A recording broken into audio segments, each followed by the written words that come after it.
الحمدللہ والصلاۃ والسلام علی رسول اللہ اما بعد۔ صلاۃ جمعہ ہر مسلمان پر فرض ہے۔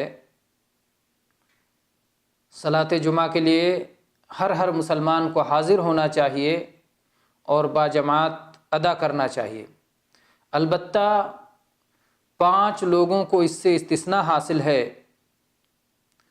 غلاموں کو، عورتوں کو، بچوں کو، بیماروں کو اور مسافروں کو۔ غلام، عورت، بچہ، بیمار اور مسافر، 5 لوگوں کو جمعہ کی حاضری سے استثناء حاصل ہے۔ اللہ تبارک و تعالیٰ نے جمعہ کی حاضری کی فرضیت کا اعلان کرتے ہوئے ارشاد فرمایا: یا ایھا الذین آمنوا اذا نودی للصلاة من یوم الجمعہ فاسعوا الی ذکر اللہ وذروا البیع ذالکم خیر لکم ان کنتم تعلمون۔ اے وہ لوگو جو ایمان لائے ہو، جب صلاۃ جمعہ کے لیے اذان دے دی جائے جمعہ کے دن تو اللہ کے ذکر کی طرف تیزی سے چل پڑو اور خرید و فروخت کو چھوڑ دو، یہ تمہارے لیے بہتر ہے اگر تم علم والے ہو۔ یہ سورہ جمعہ کی آیت نمبر 9 ہے۔ اور ایسے ہی عبداللہ ابن عمر رضی اللہ عنہما بیان کرتے ہیں کہ نبی کریم صلی اللہ علیہ وسلم نے فرمایا: لیس علی المسافر جمعہ، مسافر پر جمعہ نہیں ہے۔ اور پھر یہ دارقطنی کی روایت ہے۔ اور آپ دیکھیں کہ نبی کریم صلی اللہ علیہ وسلم نے اتنے سارے سفر کیے اور کسی سفر کے بارے میں یہ بات مروی نہیں ہے کہ آپ نے کسی سفر میں جمعہ قائم کیا ہو، آپ نے خطبہ دے کر کے اور پھر صلاۃ جمعہ پڑھائی ہو۔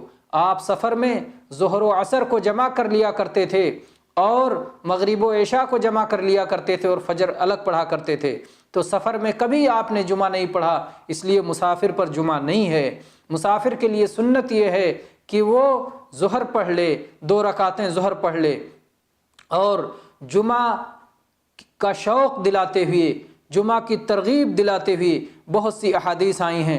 چنانچہ اس سلسلے میں ہم دیکھتے ہیں نبی کریم صلی اللہ علیہ وسلم کی یہ حدیث جس میں آپ فرماتے ہیں کہ جس شخص نے غسل کیا اور پھر جمعہ کے لیے آیا اور اللہ تعالیٰ نے اس کے لیے جو مقدر کیا تھا اس نے صلاۃ ادا کی، پھر خاموشی سے اس نے خطبہ دیا، خاموشی سے اس نے خطبہ سنا یہاں تک کہ امام اپنے خطبے سے فارغ ہو جائے، اور پھر امام کے ساتھ وہ صلاۃ جمعہ پڑھتا ہے، تو اس جمعہ سے لے کر اگلے جمعہ تک بلکہ مزید 3 دن اللہ تبارک و تعالیٰ اس کی بخشش کر دیتا ہے، اس کے گناہوں کو معاف فرما دیتا ہے۔ یہ حدیث صحیح ہے، صحیح مسلم میں 857 نمبر پر یہ حدیث موجود ہے۔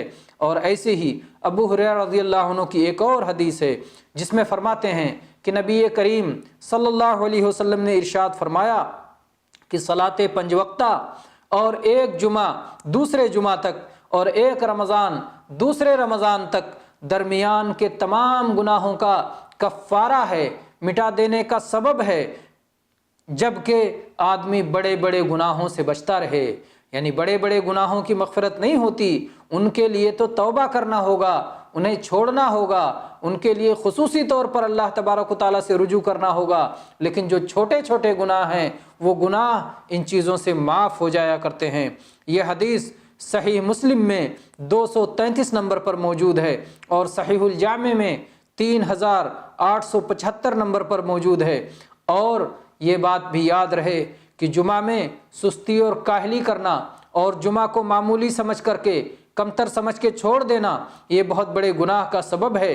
چنانچہ اس سلسلے میں عبداللہ ابن عمر اور ابو ہریرہ رضی اللہ عنہم کی حدیث ہے کہ انہوں نے نبی کریم صلی اللہ علیہ وسلم کو آپ کے منبر پر فرماتے ہوئے سنا: لَيَنْتَهِيَنَّ أَقْوَامٌ عَنْ وَدْعِهِمُ الْجُمُعَاتِ أَوْ لَيَخْتِمَنَّ اللَّهُ عَلَى قُلُوبِهِمْ کہ کچھ لوگ جمعہ کو چھوڑنے سے باز آ جائیں، نہیں تو اللہ تبارک و تعالیٰ ان کے دلوں پر مہر لگا دے گا، پھر وہ غافلوں میں سے ہو جائیں گے۔ یہ حدیث صحیح مسلم میں 865 نمبر پر موجود ہے۔ اور اسی طرح سے عبداللہ رضی اللہ عنہ بیان کرتے ہیں کہ نبی کریم صلی اللہ علیہ وسلم نے ان لوگوں کے بارے میں جو جمعہ میں پیچھے رہ جاتے ہیں، آپ نے فرمایا میں نے یہ ارادہ کیا کہ میں ایک شخص کو جمعہ پڑھانے کا حکم دوں اور پھر جا کر کے ان لوگوں کے گھروں میں آگ لگا دوں جو جمعہ سے پیچھے رہ جاتے ہیں۔ یہ روایت صحیح مسلم میں 652 نمبر پر موجود ہے اور صحیح الجامع میں 5142 نمبر پر موجود ہے۔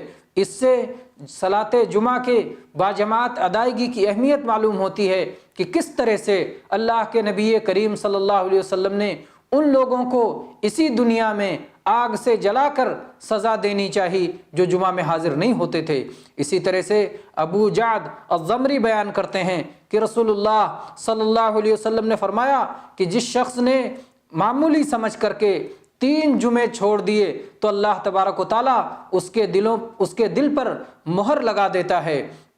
یہ روایت حسن اور صحیح درجے کی ہے۔ سنن ابی داؤد میں 1039 نمبر پر، سنن ترمذی میں 498 نمبر پر، اور ایسے ہی سنن ابن ماجہ میں 1125 نمبر پر، اور ایسے ہی سنن نسائی میں بھی ہے، اور یہ صحیح سنن ابی داؤد میں 9230 نمبر پر یہ حدیث موجود ہے۔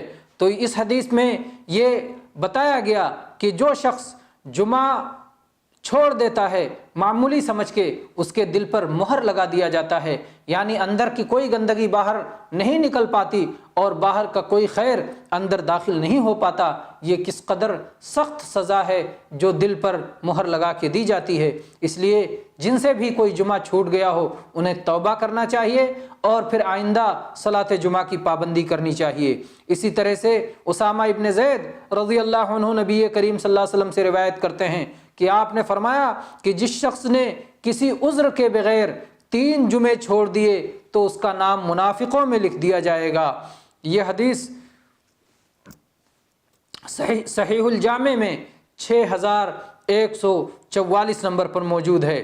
جمعہ کا وقت جہاں تک مسئلہ ہے کہ صلاۃ جمعہ کب ادا کیا جائے، تو اس کا وقت ظہر کا وقت ہے اور ظہر سے پہلے بھی جمعہ پڑھ لینا جائز ہے۔ چنانچہ انس بن مالک رضی اللہ عنہ کی حدیث ہے کہ نبی کریم صلی اللہ علیہ وسلم جمعہ اس وقت پڑھتے تھے جب سورج ڈھل جاتا تھا، یعنی جب زوال ہو جاتا تھا۔ یہ حدیث صحیح ہے، صحیح بخاری میں 904 نمبر پر، سنن ابی داؤد میں 1071 نمبر پر، سنن ترمذی میں 501 نمبر پر موجود ہے۔ اسی طرح سے جابر بن عبداللہ رضی اللہ عنہ سے جب پوچھا گیا کہ رسول اللہ صلی اللہ علیہ وسلم کب جمعہ پڑھا کرتے تھے، تو کہتے ہیں کہ اللہ کے نبی کریم صلی اللہ علیہ وسلم جمعہ پڑھ لیتے تھے، پھر ہم اپنے اونٹوں میں جاتے تھے اور پھر ہم وہاں پر اپنے اونٹ کھولتے تھے جبکہ سورج کا زوال ہوتا تھا، یعنی زوال سے پہلے ہی گویا اللہ کے نبی کریم صلی اللہ علیہ وسلم جمعہ پڑھ لیا کرتے تھے۔ اس حدیث سے معلوم ہوتا ہے یہ حدیث صحیح ہے اور صحیح مسلم میں 858 نمبر پر موجود ہے۔ تو اس میں آپ دیکھیں کہ کس طرح سے اللہ کے نبی کریم صلی اللہ علیہ وسلم جمعہ پہلے ہی پڑھ لیا کرتے تھے۔ اس لیے اگر کبھی ظہر کے وقت سے پہلے، زوال آفتاب سے پہلے جمعہ پڑھ لیا جائے تو صلاۃ جمعہ ہو جائے گی۔ خطبہ کا جہاں تک مسئلہ ہے تو خطبہ فرض ہے، نبی کریم صلی اللہ علیہ وسلم نے اس پر مداومت کی ہے، کبھی آپ نے اسے چھوڑا نہیں ہے، اور آپ کا یہ حکم ہے صلو کما رأیتمونی اصلی، اور آپ کا خطبہ میں طریقہ یہ تھا کہ آپ خطبہ کو مختصر دیا کرتے تھے اور صلاۃ لمبی پڑھتے تھے، اور آپ کا فرمان بھی ہے ان طول صلاۃ الرجل وقصر خطبتہ مئنۃ من فقہہ، کہ لمبی صلاۃ ادا کرنا اور مختصر خطبہ دینا یہ آدمی کے فقیہ ہونے کی، سمجھدار ہونے کی، شرعی علم والا ہونے کی علامت ہے۔ آپ نے حکم دیا فاطیلوا الصلاۃ واقصروا الخطبہ واقصروا الخطبہ، صلاۃ کو لمبا کیا کرو اور خطبہ کو مختصر کیا کرو۔ وَإِنَّ مِنَ الْبَيَانِ لَسِحْرًا، اور بعض بیان میں جادو ہوتا ہے، یعنی کوئی ضروری نہیں کہ لمبا ہو تبھی مؤثر ہوگا، مختصر ہو تو مؤثر نہیں ہوگا۔ طرز بیان کی بات ہے، طریقے بیان کی بات ہے، بات کہنے کے انداز کی بات ہے۔ بیان میں تو بعض بیانوں میں اللہ نے سحر اور جادو رکھا ہے۔ یہ روایت صحیح الجامع میں 2100 نمبر پر ہے اور صحیح مسلم میں 869 نمبر پر موجود ہے۔ اسی طرح سے جابر رضی اللہ عنہ بیان کرتے ہیں کہ میں نبی کریم صلی اللہ علیہ وسلم کے ساتھ صلاتیں ادا کیا کرتا تھا۔ آپ صلات بھی درمیانے طور پہ پڑھا کرتے تھے، خطبہ بھی آپ کا درمیانی ہی ہوا کرتا تھا، نہ بہت مختصر نہ بہت لمبا، درمیانی ہوا کرتا تھا۔ یہ حدیث صحیح مسلم میں 886 نمبر پر موجود ہے۔ اسی طرح سے جابر رضی اللہ عنہ آپ کے خطبے کے بارے میں بیان کرتے ہیں کہ رسول اللہ صلی اللہ علیہ وسلم جب خطبہ دیتے تو آپ کی آنکھیں سرخ ہو جاتی، آپ کی آواز بلند ہو جاتی، آپ کا غصہ بھڑک جاتا، جیسے کسی لشکر سے ڈرا رہے ہیں، خوف زدہ کر رہے ہیں، اور آپ فرما رہے ہیں سبحکم ومساکم، یہ لشکر تم پر صبح میں حملہ آور ہونے والا ہے یا شام میں حملہ آور ہونے والا ہے، اس سے اپنے آپ کی حفاظت کر لو۔ تو گویا آپ اس طرح سے کبھی کبھی پرجوش اور جذباتی خطبہ بھی دیا کرتے تھے۔ یہ حدیث صحیح مسلم میں 866 نمبر پر موجود ہے۔ اور اسی طرح سے جمعہ کے مسائل میں سے یہ بھی ہے کہ جمعہ کے خطبے کے دوران بات چیت کرنا حرام ہے اور جمعہ کے خطبے کو غور سے سننا فرض ہے۔ چنانچہ ابو ہریرہ رضی اللہ عنہ کی حدیث ہے کہ نبی کریم صلی اللہ علیہ وسلم نے فرمایا کہ اگر کوئی شخص اپنے ساتھی سے جمعہ کے دن یہ کہے کہ خاموش رہو جبکہ امام خطبہ دے رہا ہو، یعنی امام کے خطبہ دینے کی حالت میں اپنے ساتھی سے خاموش رہنے کے لیے کہے، تو اس نے بھی لغو کا کام کیا ہے۔ یہ روایت صحیح ہے، سنن ابن ماجہ میں 1110 نمبر پر اور سنن نسائی میں 3 جلد میں 112 صفحے پر اور صحیح ابن ماجہ میں 911 نمبر پر یہ حدیث موجود ہے۔ اسی طرح سے جمعہ کے بارے میں آپ یہ یاد رکھیں کہ جمعہ کی 2 رکعتیں ہوتی ہیں۔ جو شخص جس پر جمعہ فرض نہیں ہے اگر وہ جمعہ سے پیچھے رہ جاتا ہے، گھر میں تنہا یا الگ کہیں تنہا پڑھتا ہے، تو وہ شخص معذور ہے یا اسے اللہ نے معذور رکھا ہے جمعہ پڑھنے سے۔ اگر وہ امام کے ساتھ جمعہ پڑھنے نہیں پہنچتا تو اسے ظہر کی 4 رکعتیں پڑھنی چاہیے، اور جو شخص امام کے ساتھ 1 رکعت پا جائے تو گویا اس نے صلاۃ جمعہ پا لیا ہے، وہ 1 رکعت اور ملا لے گا۔ اس طرح سے اس کو جمعہ مل جائے گا۔ 1 رکعت جمعہ پایا تو 1 رکعت اور ملا کر کے 2 رکعتیں پڑھ لے گا، جمعہ پانے والا ہو جائے گا۔ لیکن جس کو 1 رکعت بھی نہیں ملی وہ ظہر کی 4 رکعتیں پڑھے گا۔ اس سلسلے میں ابو ہریرہ رضی اللہ عنہ کی حدیث ہے کہ نبی کریم صلی اللہ علیہ وسلم نے فرمایا من ادرک رکعۃ من صلاۃ الجمعہ فقد ادرک الصلاۃ، جس شخص نے جمعہ کی 1 رکعت پالی اس نے صلاۃ کو پا لیا۔ یہ روایت صحیح الجامع میں 5999 نمبر پر موجود ہے اور سنن نسائی اور سنن ابن ماجہ میں بھی 1121 نمبر پر موجود ہے۔ سنن نسائی میں ہے۔ اسی طرح سے علامہ البانی نے اروا میں اپنی کتاب ارواء الغلیل میں 622 نمبر پر اسے ذکر کیا ہے۔ تو یہ رہا صلاۃ جمعہ کس طرح سے مل سکتا ہے۔ صلاۃ جمعہ سے پہلے اور صلاۃ جمعہ کے بعد سنتوں کا کیا مسئلہ ہے، اس سلسلے میں یہ احادیث دیکھتے ہیں۔ ابو ہریرہ رضی اللہ عنہ بیان کرتے ہیں کہ نبی کریم صلی اللہ علیہ وسلم نے فرمایا کہ جس شخص نے جمعہ کے دن غسل کیا پھر جمعہ کو آیا فصلی ما قدر لہ، اور اللہ نے جو کچھ اس کے لیے مقدر کیا اتنی صلاۃ پڑھی، پھر خاموش رہا یہاں تک کہ امام اپنے خطبے سے فارغ ہو جائے، پھر اس کے ساتھ صلاۃ جمعہ ادا کی، تو اس جمعہ سے لے کر اگلے جمعہ تک اور مزید 3 دن تک کی اس کی مغفرت فرما دی جاتی ہے۔ تو آپ نے یہاں پر دیکھا یہ حدیث پہلے گزر چکی ہے، ابھی ہم تھوڑی دیر پہلے بیان کر چکے ہیں۔ اس میں اللہ کے نبی نے تعداد نہیں بتائی کہ جمعہ سے پہلے کتنی رکعتیں پڑھنا ہے، بلکہ کہا جتنا کچھ اسے مقدر ہو، جتنا کچھ اس کے لیے میسر ہو اتنی صلاۃ ادا کر لے۔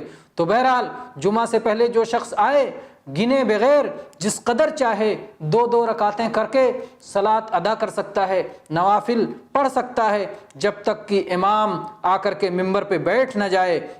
بعض لوگ جو یہ سمجھتے ہیں کہ جمعہ سے پہلے 2 رکعتیں یا 4 رکعتیں یا جمعہ کی پہلے کی کچھ سنتیں ہیں جیسے ظہر کی سنتیں ہیں، تو یہ بے اصل بات ہے، اس لیے کہ یہ بات معلوم ہے کہ جیسے ہی نبی کریم صلی اللہ علیہ وسلم بلال رضی اللہ عنہ جمعہ کی اذان دے کر فارغ ہوتے تھے، ویسے ہی نبی کریم صلی اللہ علیہ وسلم خطبہ دینا شروع کرتے تھے، اور کوئی شخص اذان کے بعد 2 رکعتیں پڑھنے کے لیے کھڑا نہیں ہوتا تھا۔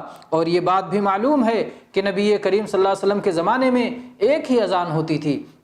جب اللہ کے نبی کریم صلی اللہ علیہ وسلم آ کر کے ممبر پہ بیٹھ جاتے تھے تبھی اذان ہوتی تھی، اس سے پہلے کوئی اذان نہیں ہوتی تھی۔ تو صحابہ جو آتے رہتے تھے وہ آ کر کے اپنی جو چاہتے جتنے نوافل پڑھتے جاتے تھے، کم از کم 2 رکعت جو تحیۃ المسجد ہے وہی پڑھ کے بیٹھتے تھے، اور الگ سے کوئی جمعہ سے پہلے کی سنت سمجھ کر کے نہیں پڑھتے تھے، جیسا کہ آج بہت سارے لوگ اس انتظار میں ہوتے ہیں کہ پہلی اذان ہوگی اس کے بعد میں جمعہ کی سنتیں پڑھیں گے، پھر دوسری اذان پہ خطبہ ہوگا۔ پہلی اذان تو نبی کریم صلی اللہ علیہ وسلم کے زمانے میں تھی ہی نہیں، آپ کے زمانے میں تو جمعہ کے لیے صرف ایک ہی اذان تھی۔ اور جہاں تک جمعہ کے بعد کا مسئلہ ہے تو جمعہ کے بعد آدمی چاہے تو 4 رکعتیں پڑھے، چاہے تو 2 رکعتیں پڑھے، دونوں طرح کی روایات موجود ہیں۔ چنانچہ ابو ہریرہ رضی اللہ عنہ بیان کرتے ہیں کہ نبی کریم صلی اللہ علیہ وسلم نے فرمایا اذا صلی احدکم الجمعہ فلیصلی بعدها 4، جب کوئی شخص صلاۃ جمعہ پڑھ لے تو اس کے بعد 4 رکعتیں پڑھا کرے۔ یہ حدیث صحیح ہے، صحیح الجامع میں 640 نمبر پر موجود ہے، اور صحیح مسلم میں 882 نمبر پر موجود ہے۔ اور ایسے ہی عبداللہ ابن عمر رضی اللہ عنہما کی روایت ہے کہ نبی کریم صلی اللہ علیہ وسلم جمعہ کے بعد کوئی سنت وغیرہ مسجد میں نہیں پڑھتے تھے، آپ جا کر کے اپنے گھر میں 2 رکعتیں پڑھا کرتے تھے، گھر میں پہنچ کر کے 2 رکعتیں پڑھا کرتے تھے۔ یہ حدیث متفق علیہ ہے، صحیح مسلم میں 822 نمبر پر اور صحیح بخاری میں 937 نمبر پر موجود ہے۔ جمعہ کے کچھ آداب وغیرہ ہیں، انشاءاللہ اس کو ہم اور اگلی درس میں اسے بیان کریں گے۔ ھذا والحمد للہ رب العالمین وصلی اللہ علی نبینا وسلم۔